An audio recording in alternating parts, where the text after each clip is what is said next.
Shikues të kohës sociale mi mbrëma, sot kam kënaqësinë të sjell pranë jush një histori suksesi, disipline, përkushtimi dhe shërbimi ndaj shoqërisë. Pasi i ftuari im i sotëm është një figurë e njohur në sportin e karates, mjeshtër në 5 dan, trajner i licencuar nga Federata Botërore e Karates, themelues i shkollës Arion dhe trajner i shumë kampionëve shtetëror në Maqedoninë e Veriut. Me mua në studio Beton Murati. Mi mbrëma dhe mirë se erdhët në kohë sociale. Mirë se ju gjeta. Përshëndetje për të gjithë shiquesit edhe respekt për emisionin tuaj. Faleminderit. Ju e keni nisur shumë herët rrugtimin tuaj në karate, diku në moshën 5 vjeçare nëse nuk gaboj. Si ka qenë ai moment për ty? Unë karaten është fakt që fillova në moshë shumë të vogël, në moshën time 5 vjeçare.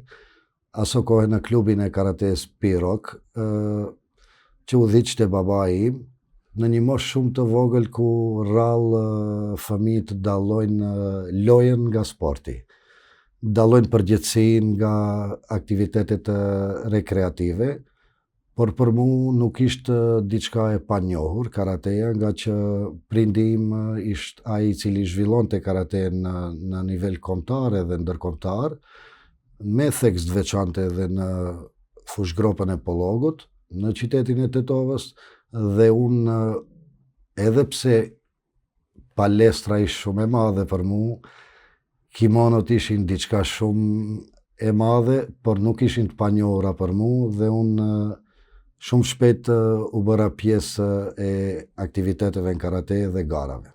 Babai juaj Besnik Murati është një figurë me peshë shumë të rëndësishme për sa i përket karates. Le të themi, çfarë roli ka patur ai në shtyrjen drejt këtij rrugtimi që pastaj erdhi dhe tek ju? Është e vërtet, babai im ka qenë shtylla kryesore që më shtiu të rrugtoj unë drejt aktivitetit sportiv, më konkretisht sportit karates. Ai ka zhvilluar karate në nivel kombëtar dhe ishte ai figura kryesore që më shtiu mu të merrem me karate. Roli i tij ka qenë shumë themelor në zhvillimin e karates dhe edukimin e gjeneratave të reja, posaçërisht aso kohë viteve të 70-ta edhe viteve të 80-ta, ku pak kush merreshte me sportin e karates dhe ishte mënyrë jetese dhe edukimi real me një komandim dhe një strukturë të formuar të një personaliteti që rritet në kimona dhe me një komandim të drejtë. Babai im përveç se ishte themeluesi i atij klubi, ai gjithashtu është themeluesi i klubit karates dhe kryetari i klubit karates Shkëndija, ku unë pastaj vazhdova me aktivitetet. Ai bartën disa pozicione kyçe në aktivitetet e karates në nivel edhe ndërkombëtar edhe botnor. Është themelues dhe kryetari i Karate Akademisë Maqedonisë. Është aktualisht nënkryetari i Federatës Karates Maqedonisë Veriut dhe delegati i saj në Federatën Europiane dhe Botnore. Gjithashtu është edhe në komitetin organizativ pranë Federatës Ballkanike dhe në komitetin ekzekutiv të Federatës Mediterane me selinë Tunis. Do me thonë, ai për më tepër se 40 vite organizoi vazhdimisht evenimente, aktivitete, seminare dhe zhvilloi disa klube edhe organizata në karate. Kur e fituat medaljen e parë dhe çfarë ndjesish patët në ato momente? Medaljen e parë time e kam fituar në moshën time 7 vjeçare, në një kampionat kombëtar në Maqedoni, ku fitova medaljen e artë, e cila ishte një ndjenjë jashtëzakonshme, sepse nuk ishte artë vetëm për nga ngjyra, ajo ishte edhe për nga kuptimi, që më pastaj më shtiu të vazhdoj edhe më fuqishëm drejt rezultateve të karakterit ndërkombëtar. Ju keni fituar shumë medalje kombëtare dhe ndërkombëtare. Cila prej tyre do ma veçoje si më emocionale për ju? Rezultatet kanë qenë të shumta, por posaçërisht periudha e viteve të 90-ta aktivitetet ndërkombëtare, edhe pse kam qenë fituesi shumë garave shtetënore, do i veçoja pasi rithemeluam sërish klubin Shkëndia, i cili një kohë të gjatë ishte i mbyllur dhe kishte ndalesë nga sistemi për funksionim dhe aktivitet sportiv. Me rithemelimin e klubit, kaluam do me thonë nga klubi Pirok në klubin Tetova, nga klubi Tetova në vitin 91 u rithemelua klubi Shkëndia dhe filluan aktivitetet me emrin Shkëndia. Aso kohën e patëm rezultatet e jashtëzakonshme, edhe pse në kushte shumë të vështira, pa palestra, pa mjete materiale, me vetë financime, si gjithmonë, patëm rezultat në Euro Youth Cup 97, ku u plasova në vendin e parë, pastaj në Euro Cup vitin 2000 në Kroaci, dhe rezultate tjera ndërkombëtare deri tek përfaqësimi i Universitetit të Tetovës në Kupën Botërore. Çfarë përfaqëson për ty medalja e bronzë në kampionatin ballkanik policor në Ankara në 2004, nëse nuk gaboj? Ashtu. Pas një periudhe të gjatë funksionimin karate edhe të punës time paraprake, unë u posova në Ministrinë e Punëve të Brendshme, në departamentin e policisë uniformuar, dhe si zyrtar policor hasa në një shkres ku kërkoheshte të paraqiten zyrtar të cilët janë marrë me aktivitete sportive me theks të veçantë të sportit të karates, përmes shoqatës sportive policore kishin ftesë që të delegonin përfaqësuesit e Ministrisë Punëve të Brendshme në fakt ekipin në kampionatin ballkanik të karates. Pasi shkova në përgatitje dhe u kualifikova që të përfaqësoj Maqedoninë, në fakt Ministrinë e Punëve të Brendshme, nga të 13 pjesëmarrësit që ishim atje si delegacioni i Maqedonisë dhe nga gjitha ekipet e gjitha shteteve ballkanike, arrita që vetëm mund të kualifikohen në vendin e tretë në kategorinë e diluftimit kumite. Si ka qenë rrugtimi jot drejt marrjes së gradës 5 dan si mjeshtër i karates? Shkalla 5 dan, brezi i zi, është nivel mjeshtri, i cili nuk fitohet vetëm me demonstrim para një komisioni të veçantë, si që është me nivelet paraprake që janë titujt Q për nxanës, titujt me ngjira, dhe titulli 1, 2 dhe 3 dan, është nivel tjetër akademik, i cili dhurohet në kuadër të rezultateve sportive, krijimit të kuadrove të reja gjatë punës në aktivitetin e karates dhe themelimit të shoqatave dhe organizatave, në këtë rast klubeve. A ka patur momente gjatë karrierës që keni menduar të hiqni dorë dhe çfarë të shtyru të rivazhdosh sërish? Ka pasur shumë momente kur kemi qenë në dilemë a të vazhdojmë me aktivitetet e karates apo të tërhiqemi, por kemi vazhduar. Dilemat kanë qenë nga pamundësitë financiare, kushteve, mungesa e kushteve, sfida të ndryshme, situata të rënda të sigurisë në vendin tonë, edhe më pas ngarkesat policore në departamentet ku kam funksionuar, por nuk munda t'ja lejoj vetvetes që të hiqni dorë. Nga që pa tjetër që do ishte t'jem trashëgimi e prindit tim. Ju keni marrë shumë pjesë në aktivitete humane me OSBE-n. Çfarë do më, le të themi, ka ngelur më shumë në mendje në atë periudhë? Çfarë rëndësie ka patur për ju këto aktivitete humane? Momentet e regjistrimit të refugjatëve nga tani Republika e Kosovës, të cilët ishin të shpërndar në shtetin tonë, regjistrimin e tyre, ai ka qenë një nga momentet e paharrueshme, e cila prekte në brendësinë emocionale dhe psikologjike të një njeriut, zgjonte ndjenjën e përgjegjësisë dhe humanizmit, pastaj pas regjistrimit të gjithë refugjatëve dhe ndihmës ndaj tyre përmes OSBE-s, ne vazhduam edhe me një organizatë italiane ICS, që në disa lokacione të ndryshme organizuam aktivitete të ndryshme për fëmijët e ikur nga zonat e luftës, që me lehtësi ato të kalojnë fazën post-traumatike dhe të fëmirisë në të cilën gjendeshin ata.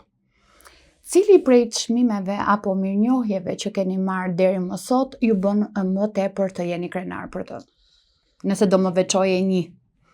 Ka shumë çmime, por dua ta theksoj me rastin e kremtimit të 50 vjetorit të karates në Republikën e Maqedonisë Veriut. Unë dekorova me plaketën e artë për kontribut në karate. Kishte një çmim i veçantë për mua, nga që në kontinuitet njohu kontributin tim dhe sakrificën për sportin e karates dhe edukimin e gjithë atyre gjeneratave që nxorëm, por edhe rezultateve që arritëm gjatë aktiviteteve tona si garues. Cili ka qenë sfidimi më i madh në rrugtimin tënd në rolin e zyrtarit policor? Sfida më e madhe ka qenë balansimi në mes të presionit të madh profesional dhe kredibilitetit personal, integritetit. Lufta kundër krimit kërkon momente shumë të balansuara në vendime të vështira, një qëndrueshmëri të lartë dhe etik në funksionim, koncepte dhe mënyrat të cilët përmes aktiviteteve të karates kam arritur ti inkorporojnë në edukimin dhe në karakterin tim. Gjithashtu sfida kanë qenë edhe trajnimet e vazhdueshme që kemi patur gjatë aktivitetit policor përmes OSBE-s, edukimeve tona dhe ngritjeve intelektuale, edhe të aspekteve të bazave ligjore, pjesë të cilat më kanë munguar mu si sportiste dhe si profesori i edukimit fizik,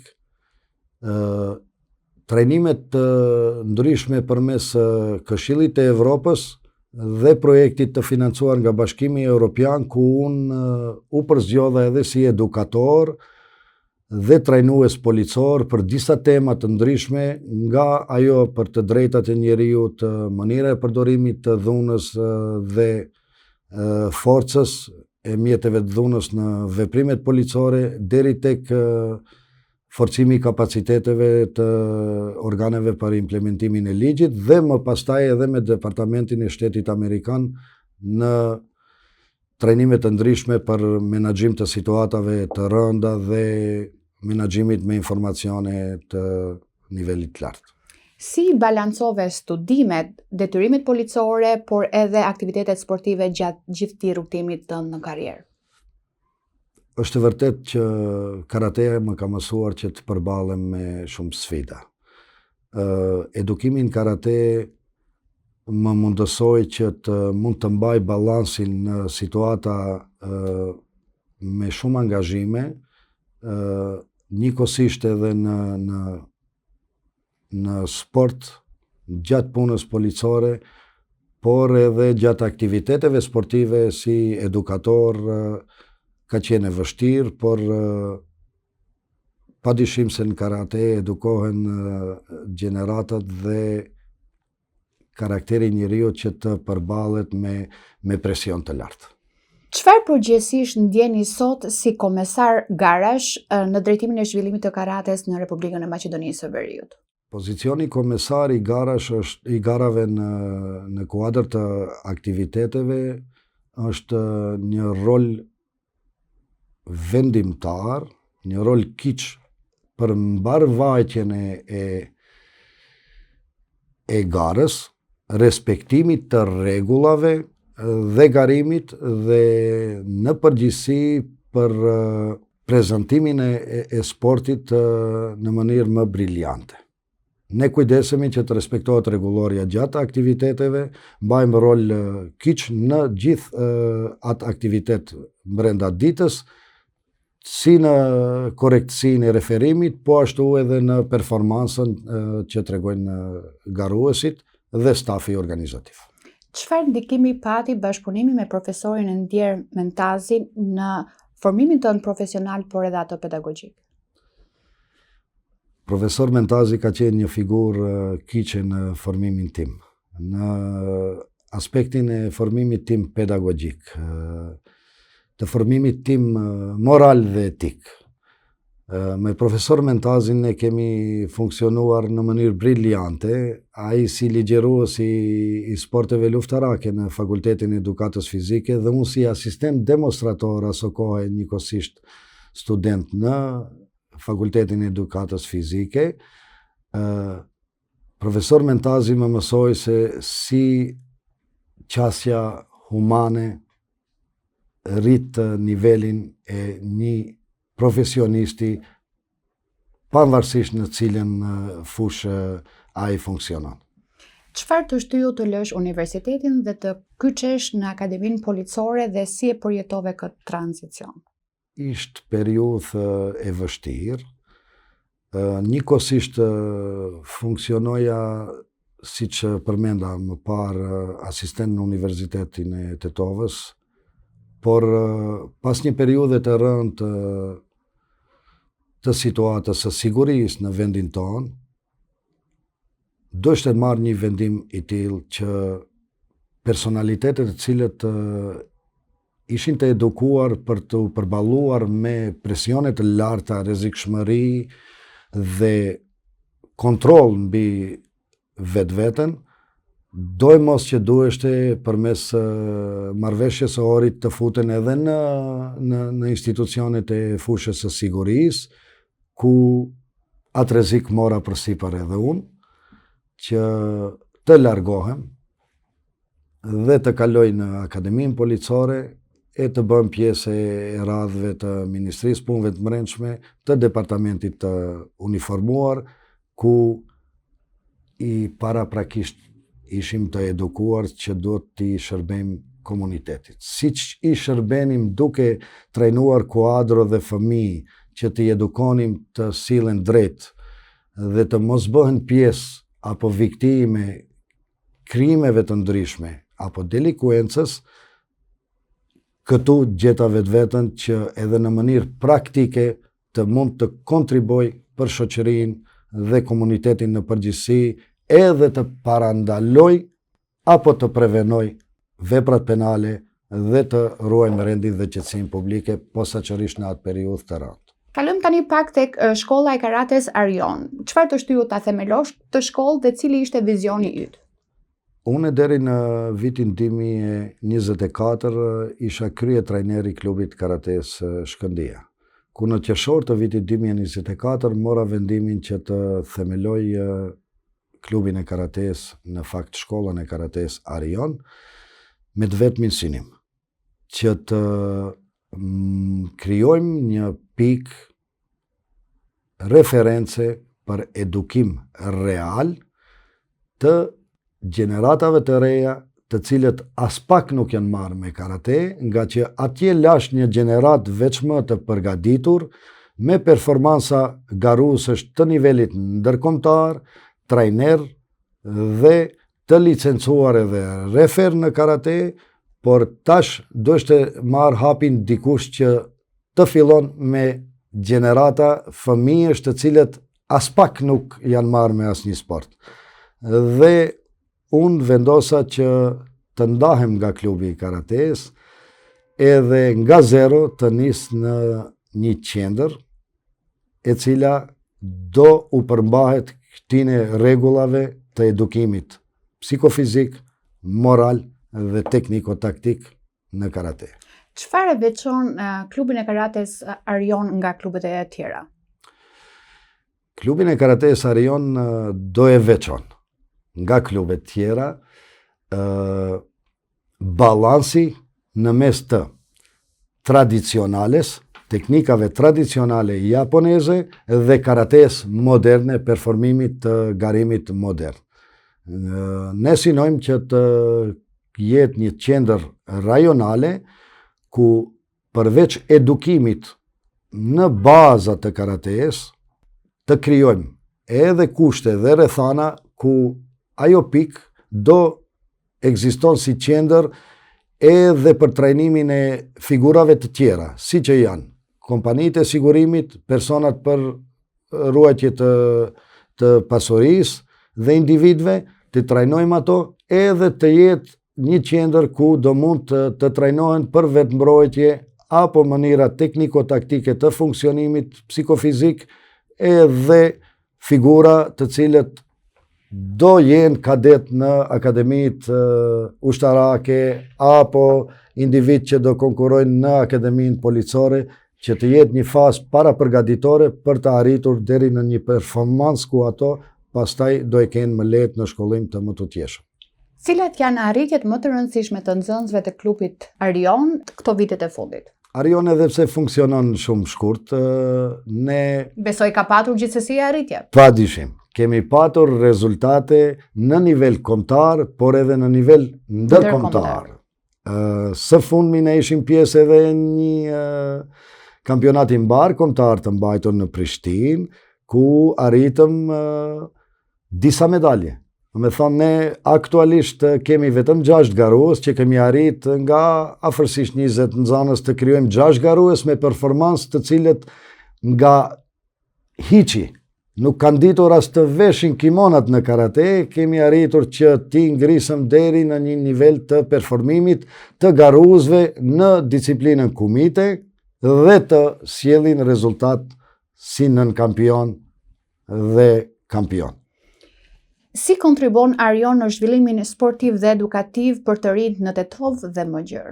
Arion kontribon përmes kombinimit të edukimit moral, etik, psikomotorik dhe performansës së trajnimit sportiv dhe profesional në garim. Çfarë synimesh afatgjate keni për klubin Arion? Si që përmenda edhe më herët, në klubin Arion ne synojmë të krijojmë një qendër rajonale e cila do shërbej në disa drejtime. Jo vetëm në performansën e karates, por në edukimin mbar kombëtar, edhe më gjerë që të trajnon në disa aspekte dhe të bën bashkëpunime të ndryshme edhe për mes edukimit përmes karates edhe shoqërimit përmes karates edhe me organizata të ndryshme jo qeveritare edhe të personave me nevoja të veçanta dhe kështu me radhë. Dhe për fund, çfarë mesazhi do ju jepje të rinjt që dëshirojnë të merren me sport dhe të ndërtojnë një jetë të ardhme më të shëndetshme dhe më të disiplinuar për veten? Unë kisha një mesazh për të gjithë rinin edhe posaçërisht voglushët që të merren me aktivitet sportiv, të edukohen përmes sportit, me disiplinë, ku ngrisën performansën e tyre për të krijuar mbi të gjitha, nëse jo sportistët më të mirë, njerëzit më të mirë të kësaj shoqërie. Kufit ekzistojnë vetëm në mendjen e njeriut. Andaj, për të patur një mendje të shëndosh, duhet të patur një trup të shëndosh. Unë të falenderoj shumë që ishe pjesë e emisionit Kohë Sociale dhe për gjithë përvojën tënde dhe kontributin që ju jepni çdo ditë me brezat e rinj. Ju falënderit, kënaqësia ishte imja. Shikues të nderuar, kjo ishte Kohë Sociale dhe për këtë të martë. Ne do të shihemi të martën që vjen në orën 20 në Almak Press. Natën e mirë.